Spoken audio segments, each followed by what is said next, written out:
Hello, everybody, and it is a big one this time.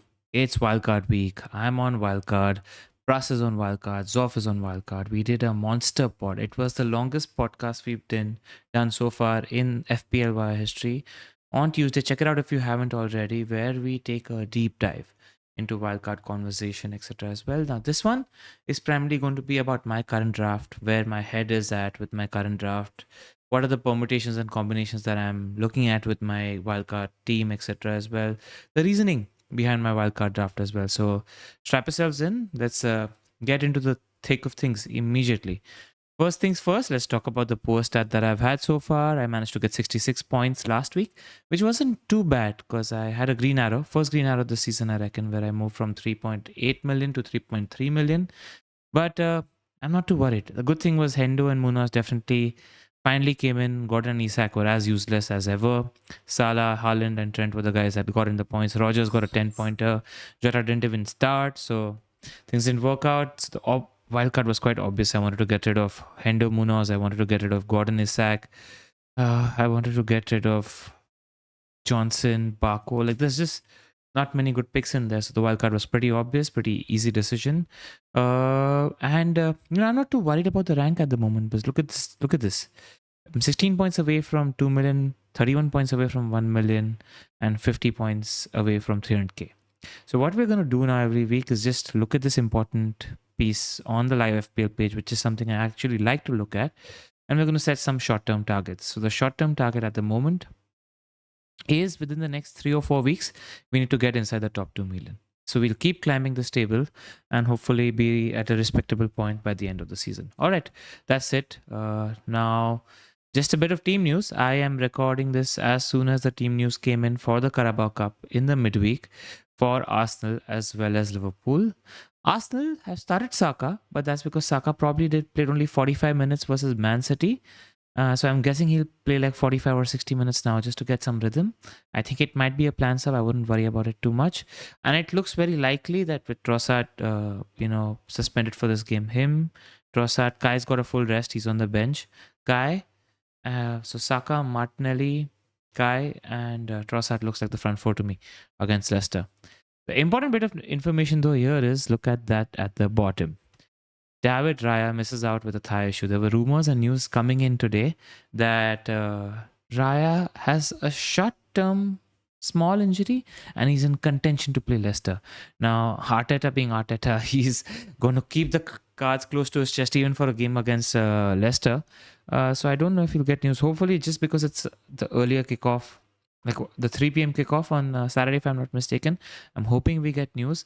But if I were you, I'd have a team with Raya and a team without Raya. You need to plan for that and just keep that in place. I just got this news, so I don't have a team without Raya to show you guys, but I'll just tell you where my thoughts are and what I might do with the money if Raya misses out.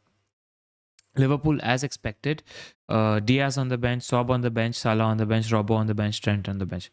So basically, all the FPL assets that you'd probably be looking at, all on the bench. So, if you're somebody who's punting on Diaz, he looks good for a start in game week 6.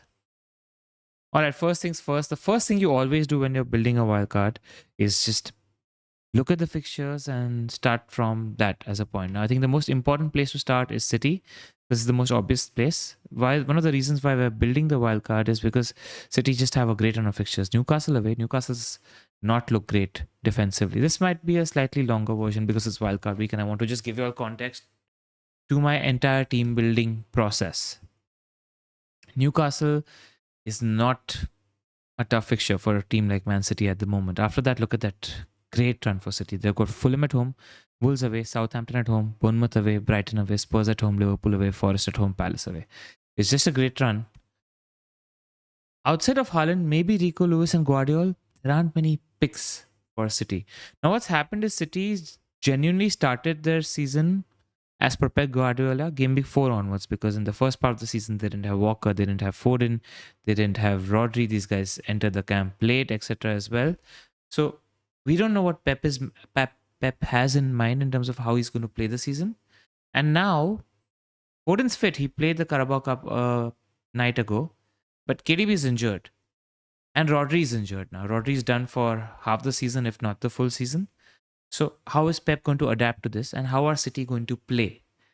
I don't think we can fully say we know how City are going to play. I don't, even if we get a leak on, because City is the early kickoff on Saturday, even if we get the leak that Foden starting, Savinho starting, like where is Foden going to play? Is he going to be on the wing? Is he going to be playing central? What is his role going to be? And even if he starts, what's going to happen the week after that? Because is there place for Foden and KDB to play together in the center of midfield? Probably not.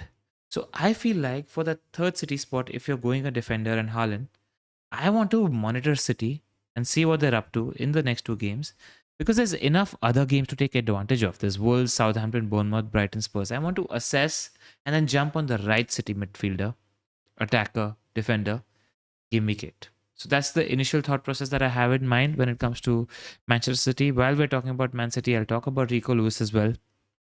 I spoke to Luke. I gave him credit on the pod as well. Shout out to Luke. He sent me an 8.5 minute long voice note giving me context to Rico Lewis. And basically, the long story short version of that is that Rico Lewis, so Pep played with Kovacic and Lewis inverting when Rodri was out. And that setup seems to have worked. The second thing is Walker is diminishing as a defensive asset. He's not as good as he used to be. That said, he's still going to play. But Pep's mentioned that he likes Walker to defend in 1v1 situations against strong, pacey wingers. It's the likes of Martinelli, Vicinius. This is the code that Luke showed me. So that also happened. Third thing is Stones wasn't there in the first round of the season. He's there now. He's the other guy capable of playing as the right back and inverting into midfield. So these are the certain layers to the information that you need to have when you're taking a decision on Rico Lewis. But the perception is you hope that somebody like a Lewis plays the easier fixtures. Against Newcastle, he's going to be up against either Gordon or Barnes. So he could not start, potentially, against Newcastle. He did play with Walker. Walker plays as a defender and Rico played as the right back inverting into midfield. And he was so attacking. He had an assist and he could have had a goal scoring rate on every game he's played, based on how I've seen. So I just think he's worth the upside. I might be giving away what my team might look like. But yeah, man, we're here to talk about that. Fulham, Wolves, Southampton. I don't think you need to worry about these three games. I think there's a good chance Rico starts two of these three games. Bournemouth, Brighton, slightly dicey. But there's upside, if he starts 60 or 70% of the games, and if you have a good sub to take care of the Rico Lewis benching, and if he misses out on one game, or if he even comes on for a 1 pointer one game, so be it, man. Rico Lewis is 4.7 million. He's in competition with other 4.5 million picks. Who are the other 4.5 million picks? Everton defenders, Brentford defenders, Colville, Chelsea defenders. Like, I think he makes up by that by hitting one clean sheet plus one attacking return in one of the games. That balances out. He's not in competition with your Arsenal defenders. He's not in competition with your Liverpool defenders. He's in competition with other 4.5 million defenders. And it's not like we have a bunch of City picks that we really, really want anyway. Which is why I think as things stand, whether I get a league that he's playing or not playing against Newcastle United, I'm going to go with Rico Lewis in my squad. What are the other bits? Arsenal is one of the biggest reasons that we are wildcarding. Look at those games in 6 and 7. Leicester home, Southampton home. Really, really good home games. Then Bournemouth away. Good game from an attacking point of view. Then you've got slightly three dicey fixtures. Liverpool at home, Newcastle away, Chelsea away. So that's the problem for a double up on defense. But Arsenal, they could clean one of Newcastle or Chelsea. Then again, they've got a good run. And Arsenal just have the best defense in the league and they can clean against anyone, right? Villa have a decent enough fixtures at the start. Then middling, they got two away games against Spurs and Liverpool, and they've got Crystal Palace, Brentford, Southampton. So the Villa run in Game Week 12 is actually incredible. We need to plan for that. We need to plan for Villa in Game Week 12. I'm sure Pras has this minded. Bournemouth have a great first two games, and then they've got tough games, and then they've got decent games. Brentford, which I'm going to read them out. Southampton, Leicester are the two great games. And Bournemouth versus Southampton has just got tremendous upside because Bournemouth are one of the best pressing teams in the country, and Southampton are one of the teams most susceptible to conceding chances, trying to play out the back because they don't know how to play through a press. This is how they've conceded goals this season. So it's a match made in heaven, whether you're going for Semenyo, whether you're going for Kluivert, whether you're going for Tavernier or Evanilson. We'll talk about that more in detail later. Brentford have a great run of fixtures throughout, like West Ham, Wolves, United, Ipswich, Fulham, Bournemouth, Everton, Leicester. Just a great run. Brighton have a tough run. Chelsea have a good run to start with, Brighton at home and Forest at home. Then they've got tough fixtures, Liverpool away, Newcastle home, United away, Arsenal home. Then they got good fixtures again. Palace have middling fixtures. Everton have a really good run. Look at that. Crystal Palace home, Newcastle home, Ipswich away, Fulham home, Southampton, West Ham, Brentford. Really good run. Fulham have tough first two fixtures, Forest away and City away. Then they've got a decent run, in my opinion. Aston Villa, Everton, Brentford, Crystal Palace, Wolves, Spurs, Brighton. Ipswich have a good run as well. Leicester, I don't want to talk about. Liverpool have decent fixtures, like middling on and off. No straight runs. They've got Wolves away, Palace away, then Chelsea, Arsenal. Then Brighton, Villa at home, then Southampton, and City, Newcastle. So it's sort of on and off when it comes to Newcastle. So do we go with Mo Salah? I don't know. Do we go with Trent? We'll find out. City I spoke about. United have good fixtures for attackers, not so good fixtures for clean sheets at the moment. Spurs, Villa, Brentford, West Ham, Chelsea, Leicester, Ipswich, Everton. And I think this video, I'm going to take my time with. It's going to probably be my longest team selection video because there's just so much layering and context that I want to give you guys to everything. Newcastle couldn't be happier to get rid of them. Things are not okay, and I will jump on them maybe game week 11 if things do turn out to be better. Forest have decent to good fixtures. Fulham at home, Chelsea away, Crystal Palace at home, Leicester, West Ham, Newcastle. Good run. Southampton are playing Arsenal, City, Liverpool, and Chelsea until game week 15. So they've got just tough fixtures with some decent good fixtures. I'll contextualize this for you guys later. Spurs have decent fixtures, but great fixtures game week 8 onwards. Game week 8 onwards, their run reads West Ham at home, Palace away, Aston Villa, Ipswich at home. So you want a Spurs attacker by the time game week 8 comes around, probably. And the next two fixtures are United away and Brighton away. It's not a bad time to just go with a Spurs attacker if you feel like, they've been good. They were good against Brentford. Let's not say they've been good. They were good against Brentford. West Ham and Wolves, I'm not interested. At the moment, Wolves' fixtures improve much more significantly around the game week 9 or 10 mark. Best place to start building your draft is to start with the fixtures. Now, what we'll do is we'll start with the defense first, and then we'll start with the attack.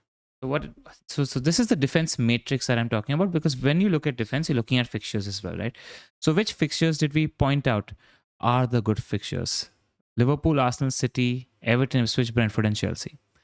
And why are the teams that are in consideration also? Because they've shown that they have good underlying data at the start of the season and previously as well.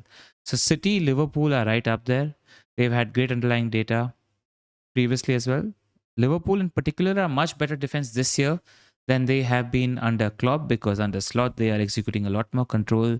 They're giving away a lot fewer big chances. They are giving away a lot fewer shots, etc. as well. So I feel like Liverpool, with this more control style under Slot, is a better defense to invest in. I think our perception of Liverpool as a defense needs to go higher this season.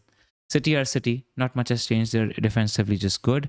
Arsenal haven't had a great start to their defensive numbers, but just keep in mind that they played 2 of the games with 10 men, etc. as well. So there's a lot of noise with that data. Arsenal are still one of the best defenses in Europe, in my opinion. And they just have great fixtures. They're just one of the most reliable defenses in Europe, and I can't change my opinion about that. I just feel that strongly about that. Good to see Chelsea in there. In the last 2-3 games, they look fairly functional. And I feel like Colville or Fofana, I like Colville because Zaf mentioned that he's capable of an assist through one of his great through passes, and he's a decent option on a set piece threat as well. So if you're looking for some sort of rotation, Chelsea defense is interesting because they've got Brighton and Forest now. Then they've got tough fixtures. But if you can have some defender who covers Liverpool, Newcastle, United at home, United away, and Arsenal at home, then you are okay with playing Colville in 12, 13, 14 also, where they play Leicester, Villa, Southampton, right? So you need to find a rotation if you're going for Colville. And also, this is important to talk about now because Raya might be injured. I don't think he is, and I think we'll get information by Saturday. But if he is, then we need to think about a keeper to replace him with. Who are the contenders? Sanchez, in my opinion, with these middling fixtures. And I want to mention that, yes, the run in between 8 to 11, Liverpool away, Newcastle at home, United away, Arsenal at home, is tough. But sometimes these middling to tough fixtures are great for goalkeepers. Case in point was Henderson, who got his 9-pointer against United, because they tend to give shots. Look at City and Raya. Raya got to face so many shots against such team. If he clinches a clean sheet or 2 in 1 or 2 of these games, that's a 10-pointer there. So I don't think it's the worst thing. You don't need to look at these 4 tough fixtures as really bad for an option like Sanchez if you're going for him as a keeper if Raya's injured. Flecken, man. So Look at that. Brentford's not there. They've had poor defensive data, and that's directly proportional to the number of injuries they have. In the game against Spurs, they didn't have Knockout. They didn't have, I think, one of Anelto Jensen. Ayers coming back now. Rico Henry isn't that far, so their first choice defense isn't that far, and their run is just great. So, do you rely on Flecken or not? Shout out to Baker, he's the biggest Flecken fan there is. I'm being satirical here, but yeah, West Ham at home, Wolves at home, United away, Ipswich at home, Fulham away, Bournemouth at home, Everton, Leicester, Arsenal. He's just a great run of fixtures for a 4.5 million keeper. Do you chance it? The run after this gets really difficult for Flecken, and you don't want to waste a transfer on a keeper, right? As far as you can help it. If you want to go slightly higher, you can go for Pickford as a keeper who's got a great run. I believe in Daesh. I believe in Branthwaite. Branthwaite's going to be fit really, really soon. He played last weekend for the under-21s, and Michaelenko is supposed to be fit as well. Gué is coming back as well. And I think Daesh against opposition 10 to 20, ranked 10 to 20 in the league, is always good for a clean sheet because that's just how they play. So, I don't mind getting an Everton defender or two, and Pickford could be an option too. And I think a low-key other option for a keeper could be Onana at 5 million. Because I think we have improved defensively. I do think we are tighter. And Onana does get saves. So that could be an option. That's it about defense. And I spoke about the defense matrix here. The reason I spoke about the defense matrix is because this is my team. And this is my defense in my current draft as it stands. Trent, in my opinion, is just a perma play. He could have gotten a return or two in every single game in the first 5 games. He's just like an attacker who's got a free role, who's creating a big chance or two, who's amazing on direct free kicks, who's amazing on corners. And with Trent, right? Like 4 chances created for Trent is much higher than 4 chances created for Dalot, for example. It's because with Trent, you're getting elite quality as well. And he's supplying to elite finishers as well, which is why I just like Trent as a pick. And when I'm building a wildcard draft, I'm building my wildcard draft for like 20 game weeks, right? So I want 5 or 6 positions that I'm comfortable with. I'm like, you know what? I'm just not going to move these positions. This is not where I'm going to spend my transfers. And Trent seems like one of those positions where I don't really want to spend my transfers. And if I want to, he's a cash cow. He's the most expensive defender in the game. You can go down from him to anybody and upgrade another position. So I don't mind that. I just want to keep Trent. Gabriel at 6 million, also just Arsenal reliable defense. Gabriel gets a big chance or two. He's a great threat on set pieces. Don't need to talk much about that. If I can help it, I want to double up with Raya. We've seen so far that the bonus points for keepers is associated with clean sheets. It's not associated with a keeper not getting clean sheets and making 8 or 9 saves. Raya was in the bonus points in the game against City until the time they conceded the second goal, because now for every goal conceded, you lose -4 bonus points. So, keepers who were reliant on saves only for bonus, that isn't the case anymore. I want keepers to rely on clean sheets for their chance to get cleans. And who more reliable for clean sheets than Arsenal? Rico Lewis, I already spoke about. Everton, I spoke to you guys how I'm relying on them. And then the other defenders that I don't have in my team at the moment are from Brentford and Chelsea. And this is why the matrix is there. This is the teams that I have. It's nice to look at it from a fixture point of view. Liverpool, perma play. Okay. The only fixture in problem in this setup is game week 9, where Liverpool play Arsenal away. That said, I'm more comfortable. I'm just comfortable playing both of them. City, I'm going with Rico Lewis. Now, he's not reliable. So who do you have as a sub-in for Rico Lewis? You either go for an Everton defender or a Brentford defender or a Chelsea defender or a Forest defender. Apologies, I don't have the Forest sticker here, but I'm going for Everton because A, Michaelenko is 4.3. That's 0.2 cheaper than any 4.5 million defender out there. And B, his fixture run is just good throughout.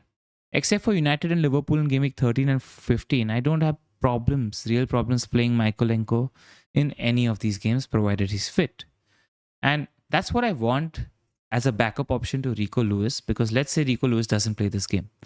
I've got Michaelenko playing Crystal Palace. That's fine. Let's say Rico Lewis doesn't play the Bournemouth game. I've got Michaelenko Southampton away. That's fine. So I want a nailed-on strong backup to the Rico Lewis option, which is why Michaelenko is in there. And even offering further backup is Greaves, because he's nailed on. So the thing with Greaves and Michaelenko are they're nailed on. Even Greaves has a decent run of fixtures. Yes, Ipswich is Ipswich, and they don't have like great clean sheet potential, but that team might improve. It's early days and they've just got a good run of fixtures, and it's my 5th defender, probably my 14th or 15th player in the squad. Now, Brentford defender, if I could help it, I would go for. But the thing is, Collins and Pinnock are first choice. Ayers back to fitness. Vanderberg is somebody who's up and coming in the team. And in these easier fixtures, Frank tends to play 4-3-3. So there's no space for three centre backs. So who misses out? You'd think that Collins and Pinnock is first choice, but that slight 10% doubt for whether who's first choice or not just puts me off them. And, if by game week 9 we know who the first choice defender is, and we know that Rico Lewis is not a pick, I'll move for a Brentford defender or any other defender then. And Colville, man, I just think Chelsea are a good defense. They're a top 6, top 8 team in my opinion, and you're getting a centre back from that team. It's just a good option. So, I'm still playing around with Colville. I'm still playing around with a Brentford defender if need be, and a Forest defenders in my thoughts as well. So that's my defense. That's my team as things stand. If I don't go Raya, as things stand, I'll probably go Sanchez. But I'm tempted by Pickford, I'm tempted by Flicken, and Onana's in my thoughts as well. But as things stand, I'll probably go Sanchez. So that leaves us with $1 million more to invest, which we'll talk about later when we're talking about my attack. Okay, go ahead. All right, attack now. I don't want to talk about the fringe players first. I want to talk about the big hitters. In my opinion, look at these fixtures for Haaland, man. Newcastle, Fulham, Wolves, Southampton, Bournemouth, Brighton. No-brainer. He's in my team. I'm going to captain him. Give me 6, 7, 8, 9, 10, maybe. I don't feel the need to captain anybody else because he's just way above everybody else as a captaincy option. And until that form dwindles, I don't need to overthink this. I'll be very happy for others to swerve. I'll be very happy for others to take the risk. I'll be very happy for people to, let's say, captain Saka for Leicester at home. Because I just feel like I don't know how Arsenal are going to function without Odegaard in my team. And Odegaard's huge, right? It's like City playing without De Bruyne. So I don't know how fluid Arsenal are going to be. Yes, they will very likely score 3 or more goals. It's just I don't trust them as much as I trust Haaland. And with Saka also, there's a tendency that the goals could be more spread out among Sky, Saka, Trossard, Martinelli. With Haaland, he just hogs the XG. And Newcastle are not a good defense. I think we need to change our perception there. In fact, the outside shot for captaincy, I almost prefer Salah and Watkins more. Salah plays Wolves. Wolves, Mosquera is injured for, I think, the whole season. So they're going to have problems defensively, and they haven't looked good defensively anyway. So, yeah, so captaincy is Haaland, right? Now, which other big hitters do we like? We want a big hitter or two from Arsenal because look at that run. Leicester, Southampton, Bournemouth. Then you've got Liverpool, Newcastle, Chelsea. So maybe going with two big hits. So going with Saka and Kai is fine, but you're probably going to spend a transfer out from Saka or Kai around the game week 8-9 mark. And around the game week 8-9 mark, the attackers that you want are probably a Spurs attacker. So you either get Solanke in or a Spurs midfielder in because look at those fixtures. West Ham at home, Palace away, Aston Villa at home, Ipswich at home. Or you're not getting a Chelsea attacker in that period. You're not getting a Newcastle attacker in that period. Watkins you could get in that period because Fulham away, Bournemouth at home, Spurs away. So that's it, right? So the dovetail exists from Arsenal attacker to probably Spurs attacker, or United is not there on this matrix. United also have a good run of fixtures in that period. I'll quickly go back to just United so that I can make that point. Here you go, United, right? Game week 8 onwards, they have a good run of fixtures. Brentford home, West Ham away, Chelsea home, Leicester home, Ipswich away, Everton home. So we need to monitor how United do in the next few games because there could be options game week 8 onwards. That's the point I wanted to make. So that's the and this is the place where I want to make my transfers because I feel like this is the place where the most gains could be made. Let's talk about Liverpool. Liverpool have Bournemouth at home, Wolves away, Palace away.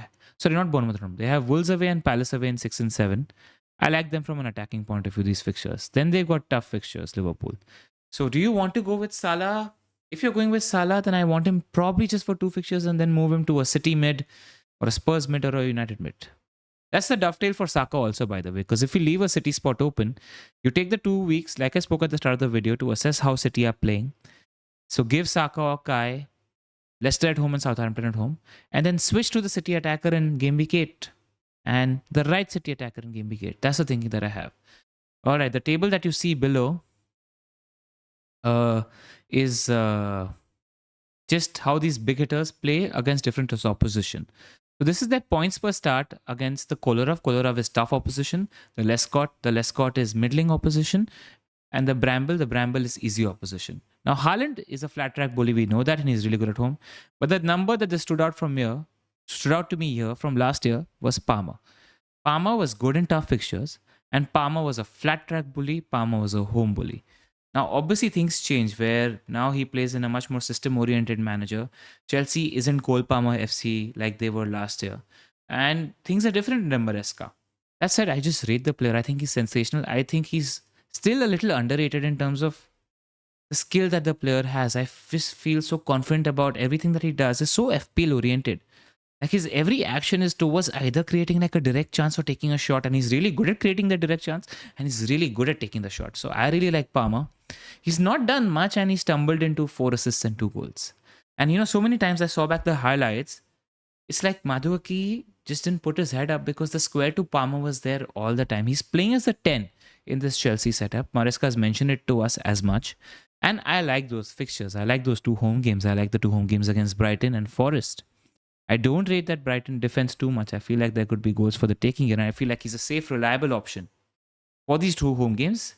And if need be, you move to City midfielder or Spurs midfielder. So I like the price point also. The same applies to Saka, by the way. Saka is really, really good as well.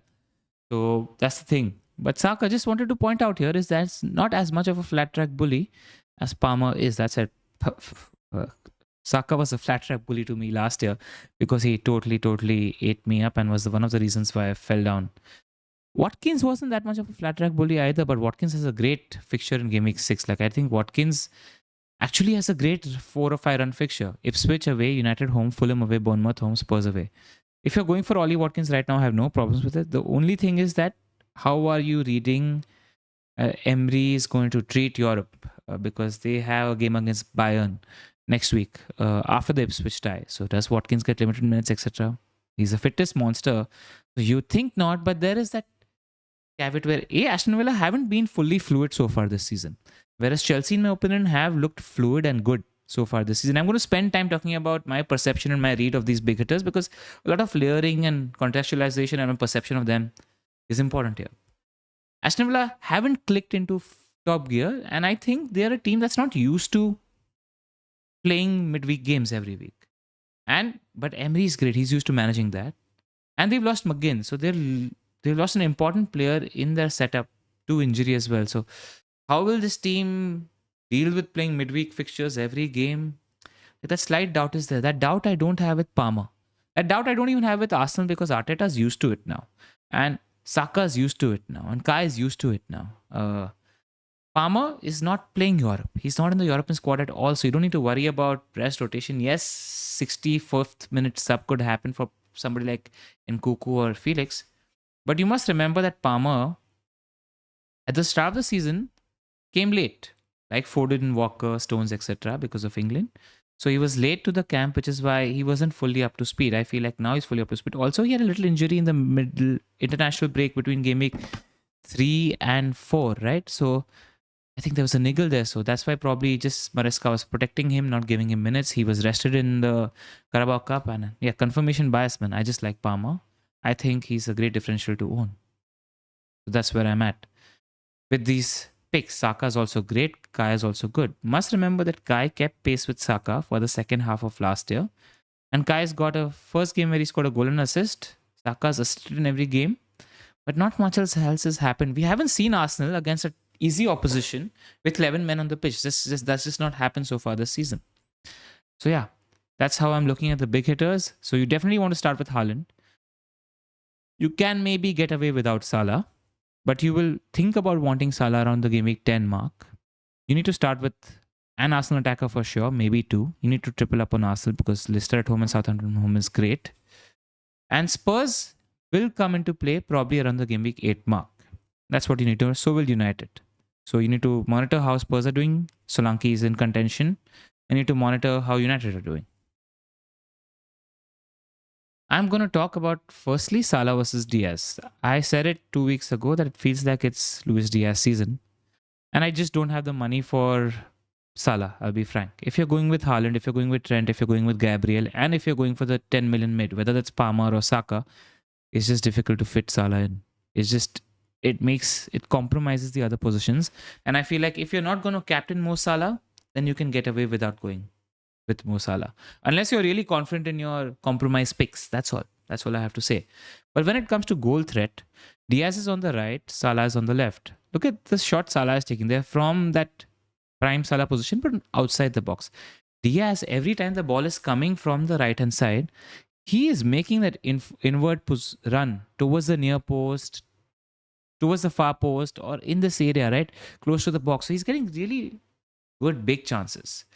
And he just looks really sharp and on it. And yes, there is minutes threat, but I think Liverpool are top 3 attack in the league, and you're getting an attacker. Diaz is fully rested in the midweek, so he's very, very likely to play this game against Wolves away, which I think is a banging game. Then he's got Champions League. Then what happens in Game Week 7 is Liverpool are the early kickoff on the Saturday. So it's very likely that we could get leak information who is going to start, who is not going to start. So if Diaz isn't going to start, you can bench him or sell him. That's the risk that comes with a minutes risk pick, right? And then he's off to Colombia for the international break. Then once he comes back, Liverpool play on the Sunday against Chelsea, which is one of the most important games. And I think Diaz is first choice. If he is first choice, you'd think that he's going to play the Chelsea game. So I think he looks okay for the next 3 games. And if you're somebody who's not in for minutes risk players, then don't pick him. But I just think he's worth the upside because Liverpool are one of the best attacks in the league. And I feel there are points there for the taking in the Wolves away game and the Palace away game. And look at the data here. He's overperformed his XG at the moment, but minutes per shot almost the same as Mo. Minutes per shot in the box, Mo slightly better, but minutes per XG, because Diaz is getting the better chances, minutes per XG is higher for Diaz than Mo. Where Mo wins out is his assist potential. Mo has been a chance creation monster. That's where his real reliability comes in. Mo's on pens. Mo's likely to get 90 minutes, whereas Diaz is likely to get 60, 65 minutes and get subbed for Gakpo. So that's the problem with Diaz compared to where Mo is definitely big dog. But I just have a feeling about Diaz, man. Diaz has looked great. And it's one of the reasons, look at this Mo's creativity. He's passing it there. Who's staying there? The centre forward, Szoboszlai and Diaz. So I like that most of Liverpool's chance creation and goal creation. Chance creation happens from the right hand side through Trent and Salah. Elite passes of the ball. And more often than not, Diaz/left winger will be there to finish them. That's why I just want to chance it. And I think it's worth the upside. Oh. Alright, I am going to go to the next slide. Okay. So we spoke about long-term fixtures. I'm just going to move to the next slide. We spoke about the big ties. Now let's talk about the fringe guys. These are the guys that we're talking about. ESR, Semenyo, McNeil, Sade, Calvario, and Rogers. I wish Ndiaye was a midfielder because he would be in the conversation here because he looks really good for Everton who have a good run of fixtures. Unfortunately, he's not. ESR, if you're picking for the rest of the season, just generally is a great 7/8 attacker.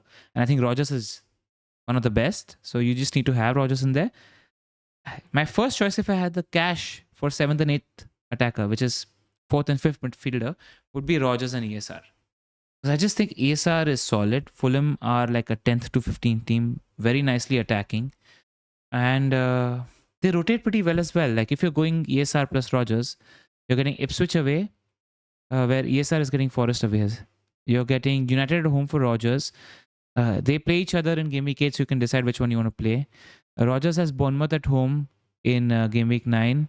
ESR has Brentford at home in Game Week 10. ESR has Palace away. Then both of them play Palace at home and Wolves at home. So you play ESR, Wolves at home. Then ESR has Spurs away, which is a good fixture from an attacking point of view. I think it's fine. And even as a sub, anytime you have subbing on, you don't mind ESR. So it's a good pick if you can afford it. Semenyo with Semenyo or Tavernier or Clivert is the fixtures here. Like Bournemouth are a good team, and Southampton and Leicester, there are points there for the taking. So if you want to play aggressive with your fringe players, there are points to be there for the taking here. That said, after that they've got Aston Villa, they've got Arsenal, Aston Villa and City. So it's tough here. So if you find somebody that rotates with Semenyo well and covers 8, 9, 10, you're in business, right? Which is why Everton covers Semenyo. So if you're rotating Dom and Semenyo, that sort of works. If you're rotating McNeil and Semenyo, that sort of works. Even Rogers and Semenyo works to some extent. You don't mind Rogers playing Fulham, Bournemouth at home and Spurs away. I think that's fine. So even that works as a rotation actually. It's not bad at all. Shada and Carvalho, we've already spoken about. Brentford having the best run of fixtures throughout. You don't need to think about rotation. They just have great fixtures throughout. Shada is likely going to play center forward. Carvalho is likely going to be playing left or like the 10 or the false 9. Shada looks like he's more potential expected minutes because he's more suited to the center forward role in a 4-3-3 setup that Thomas Frank is going to play against easier opposition. He plays 3-5-2 against tougher teams and he plays 4-3-3 against easier teams. And most of these games are 4-3-3 games, except probably United away and Aston Villa away in game week 8 and 14. They're probably 4-3-3 games. But the problem is Shada's 5.4 and Carvalho is 4.8. So Carvalho is a lot cheaper. McNeil is good as well because Everton have a great run of fixtures. He's playing as the number 10. He's not created that many shots, but I think by virtue of being the number 10 and being more central, he might fall into shots. It just hasn't happened yet because Everton haven't had a full team playing. I think they've been good. And Everton haven't had easier fixtures, which is what's going to happen now. So I think McNeil's a fine pick as well. So how do I rate them? I think ESR number 1. With Semenyo, right, he's got great stats at the moment, but I feel like in the first 4 or 5 weeks, there might be noise associated with the stats. So if you want to save some money and go for Clivert, who could potentially be on pens, I don't mind it. If you want to go for Tavernier, I don't mind it. But Semenyo, you go with what's in front of you, and Semenyo has had the XG and the data here. So if you want to aggressively attack it, 6 and 7 is there for an Bournemouth attacker. That's my bit with the fringe picks. As things stand, I have a Brentford and an Aston Villa 7th and 8th midfielder, Rogers and a Brentford midfielder. That works well as a rotation too. You're getting Ipswich or West Ham. Then you're getting Wolves at home for the Brentford mid. Then you're getting Fulham away for Rogers. Then you're getting Bournemouth at home for Rogers. You could even play the Brentford attacker playing Ipswich at home. Then Fulham away or Spurs away. Then Bournemouth home. Then Palace home. Then Leicester home. Then Brentford home and Southampton home. It works. So Rogers really rotates well, and I think Rogers is first choice, so you don't need to worry too much about his minutes as things stand. Keeping all those things in mind, this is the structure that I have. I've got Raya, Fabianski, Gabriel, Greaves, Lewis, Michaelenko, Trent. I told you guys about that.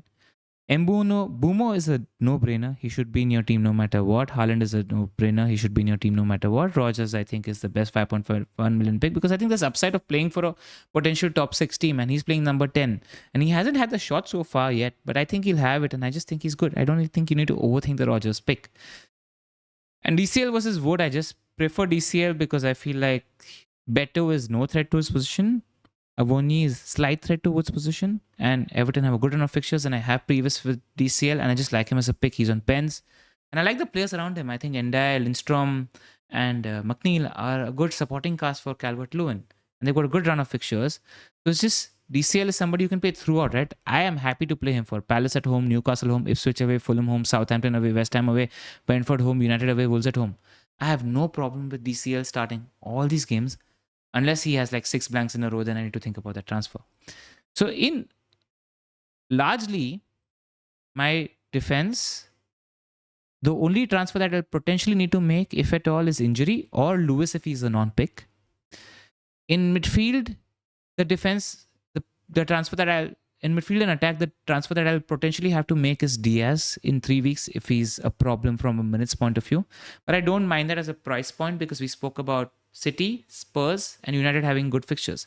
Diaz is not very far away from Maddison. Diaz is not very far away. He's not like 6 million. So he's not very far away from Bruno if I want to go there, or Foden if I want to go there. And Diaz isn't, and you can downgrade Diaz to any 7, 8 million or under pick that emerges, right? Eze. I'm looking at Eze as well. Eze is one of those picks that I don't have in my team that I feel bad about because I feel like he's been terribly unlucky. I think he's a great pick. I think he's a great finisher. He's been below his expected data so far. I don't expect that to be the case. And then I have these 3 positions, which are empty. For these 3 positions, the permutations and combinations that I have at the moment are Palmer, Kai, and Carvalho versus Saka, Watkins, and Dibbling versus Saka, Jackson, and Semenyo. Now, like you think that Saka, Jackson, and Semenyo just makes more sense because it's Arsenal and you go with Saka. But I'm not going to captain Arsenal attacker for Leicester or Southampton. I'm just going to captain Haaland. I don't know how Arsenal are going to look without Odegaard. They will be falling into goals. So why not just go for the cheaper one, especially when I have such a strong feeling about Cole Palmer. I just have a strong feeling about Cole Palmer. I just rate him. I think he's maybe a little more explosive than Saka is. And I feel like Kai has been with Saka, matched Saka's pace for the last half a season. So, and he's not going to be playing midfielder. He's going to be playing striker. Without Odegaard, Arteta has been playing a 4-2-4 with two strikers, two front pressing strikers, Trossard and Kai, which is going to be the setup against Leicester and Southampton. Even if he's playing in midfield, Arsenal are going to have majority of the ball in the final third, and Kai is going to be in the center of the box for chances. So I am chancing that getting Kai helps me get Palmer, who I have a strong feeling about. The problem with that is it leaves me with a non-nailed Carvalho flaky sort of eighth attacker. That's why we spoke that Rodgers can sort of cover most of this. And with Carvalho, right, I saw him in the Carabao Cup and he was really, really good. He was not good in the game against Spurs. But it could just be that he is first choice. And if he's first choice, I've stumbled upon a gem at 4.8 million. It's the risk I'm taking with my eighth attacker. And if it's a problem, it's a problem. I have to spend a transfer. But I am not very risk. I'm not very risk. I'm somebody who takes a few risks. I do live a little. It's all right. I played too safe, too much for too long, and it's okay. I don't mind the upside of a Carvalho as well. The other option actually that makes a lot of sense is Saka, Watkins, and Dibblings. And I like Dibbling because then you're parking only 4.5 million in your eighth attacker spot, which gives you money for your 7 attackers to play with and make transfers. And sometimes let's say you will be 0.3 away from a double move that allows you to do Diaz to Foden if Foden becomes an option in 2 weeks, right? That problem is less likely to happen if you're spending only 4.5 million in that 8th attacker spot. Which is why one of the problems with Semenyo or McNeil, etc., spending money in that 8th attacker spot is that it eats up money for potential future moves that you want to make. So think about that. Which is why I don't mind Carvalho also because he's 0.6 cheaper than Semenyo and all these guys. Like he's 4.8, Semenyo is 5.4, 5.6, right? So I'm saving money there. So it's more money spent for the high impact players where I can make those transfers. I'm building a narrative for myself, but I'm just letting you know what the reasoning behind my thoughts are. So there you go. So Saka, Watkins, Dibbling is also there. And then there's Saka, Jackson, Semenyo. With Jackson, Saka, Jackson, Semenyo is great because it offers so much upside. But again, you're parking funds there. But Semenyo has great upside in the Gameweek 6 and 7. The problem is Jackson has previous of not being a great finisher. Has he turned the corner? I don't know. I think Palmer's an elite finisher. Jackson has previous of not being a good finisher. And Kuku scored a hat-trick yesterday. He looks good for 60, 70 minutes. I don't know. But I do feel like he's on a good run. I don't have problems with you going for Jackson if he's a pick. You could even go for Solanke there, who's got a good run. He's got United and Brighton in the next 2, and then he's got a good run of fixtures. So you can even go Solanke there. I have no issues with that as well. But as things stand, my gut and heart is with this setup where I'm going for Palmer, Havertz, and Carvalho, and I'm hoping that Havertz matches Saka. And I like having Palmer as a differential. So that's where I'm at the moment. What we're also doing is I have Pras and Zoff's latest tinker as well. And every day when they're doing their own team selection videos, they're going to present their thoughts behind their teams, and they're going to present mine and the other person who's not there's latest tinker as well. So yeah, that's where I'm at the moment. If things change, we'll see. If Raya is not fit, then I need to have a plan, and I'll probably go down to Sanchez. If I go down to Sanchez, I have a million more. I can immediately upgrade Carvalho to Semenyo and not have a flaky 8th attacker. But I don't know if I like that. What else? What can I do? I can probably get Saliba. But like my immediate mind goes towards maybe finding a way to get Saka or punting on a second Arsenal attacker, namely Trossard or Martinelli, who's a 6. Both of them are 6.9 million fielders. Now, what pieces move here, I don't quite yet know. But yeah, that's where my thought is. A plug to like and subscribe this video where I have done 45 minutes on my own team and just in general what I'm thinking for my thoughts, my layers. These are sort of layered thoughts, and it's nice to just talk them out loud so you get an insight into our thinking. So yeah, that's that. I'm gonna just hit like and subscribe if you appreciate the effort. Check out the main pod if you haven't already. Keep your notifications on for Pras and Zoff's videos coming in the next 2 days as well. We're doing a deadline stream on Saturday as well. So we're going the whole distance in trying to get you guys content this year. All right, so what does Pras's draft look like? I'm just going to read out Raya, Fabianski, Gabriel, Lewis, Michaelenko, Greaves, Trent. My God, sorry about that. I need to read out my draft for people that aren't watching. My draft as things stand is Raya, Fabianski, Gabriel, Greaves, Lewis, Michaelenko, Trent, Rogers, Palmer, Bumo, Carvalho, Diaz, Calvert-Lewin, Haaland, and Havertz. What I like from a structure point of view is I can dovetail Havertz to Solanke in 2 or 3 weeks when the fixtures turn. I can dovetail Palmer into a City midfielder if fixtures turn. The City midfielder is cheaper, so I can go Diaz up to Bruno if I want to, or a Rashford or a Garnacho. So I like the price points, and I like that there's not too much money spent in the 8th spot. That, my God, my mind is all over the place. This is Pras's team. I'm just going to read it out. He's gone Raya, Fabianski, Gabriel, Lewis, Michael, Greaves, Trent, same defense as me. And his attack reads Smith Rowe, Rogers, Semenyo, Bumo, Saka, Haaland, Solanke, and Watkins. So he's got, instead of Dom and Kai for me, he's got Solanke and Watkins. Much better strikers. Are they? And then he's got Semenyo, Bumo, Rogers, and Smith Rowe, and Saka. So he's not got Palmer. He's not got Diaz. And his attackers are different. So this is where the differentials are going to lie, actually. I feel like most of us are going to have Rogers, Haaland. But the differentials are going to lie in these sort of mid-price premiums, you know. So that's Pras's current squad, and he's got much higher team value compared to me. I like that team. And this is Zoff's current tinker, where Zoff has actually already reacted to the Raya injury, and he's going in with Sanchez as his keeper. The defense reads the same for him. Gabriel, Greaves, Lewis, Maiko, and Trent. And he's going for double Arsenal attack. So he's got Saka, Diaz, Bumo, Carvalho, Rogers, Havertz, Haaland, and Solanke. I like that. So what he's done is he's spending the money on just getting 2 premium forwards instead of DCL. That's what he's done. So these are their latest tinkers. They will take you through the reasoning as and when they do their videos. I hope you enjoyed. Hit like and subscribe. Put the notifications on. Good luck this week. And wish me good luck too, man. I hope things turn. See you guys.